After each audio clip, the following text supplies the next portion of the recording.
மீனாட்சியை கொல்ல திட்டமிடும் அப்பா. நடக்கப் போவது என்ன? பரபரப்பான திருப்பங்களுடன் வாகை சூடவா வீக்கெண்ட் எபிசோட் அப்டேட். வாகை சூடவா. இந்த சீரியலின் நேற்றைய எபிசோடில் அப்பத்தான் மற்றும் வாசுதேவன் என இருவரும் சந்தித்து பேசிய நிலையில் இன்று நடக்கப் போவது என்ன என்பது குறித்து பார்க்கலாம் வாங்க. அதாவது வீட்டுக்கு வந்த அப்பத்தா பாண்டி, தேவி ஆகியோருடன் கூட்டு சேர்ந்து சுமதியை வீட்டை விட்டு வெளியே அனுப்ப திட்டம் ஒன்றை திட்டுகின்றனர். மறுபக்கம் மீனாட்சி ஆட்டோவில் வந்து கொண்டிருக்க அந்த வழியாக வாசுதேவனும் வருகிறார். வழியில் குடிகாரன் ஒருவன் மனைவியிடம் பிரச்சனை செய்து கொண்டு குழந்தையை அடித்து துன்புறுத்த இதை பார்த்து மீனாட்சி வெகுண்டு எழுகிறாள்.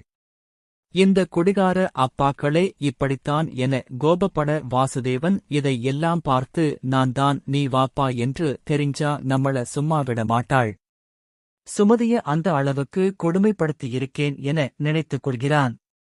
இதனால் வாசுதேவன் மீனாட்சி கடத்தி கொலை செய்ய திட்டமிடுகிறான். இப்படியான நிலையில் அடுத்ததாக நடக்கப் போவது என்ன என்பதை பொறுத்திருந்து பார்ப்போம். மீனாட்சி குடும்பத்தோடு கோவிலுக்கு செல்ல வாசுதேவன் மீனாட்சியை கடத்திவிட ஜீவா இந்த கடத்தலில் இருந்து மனைவியை எப்படி காப்பாற்றப் போகிறான் என்பது குறித்து எதிர்பார்ப்பு எழுந்துள்ளது.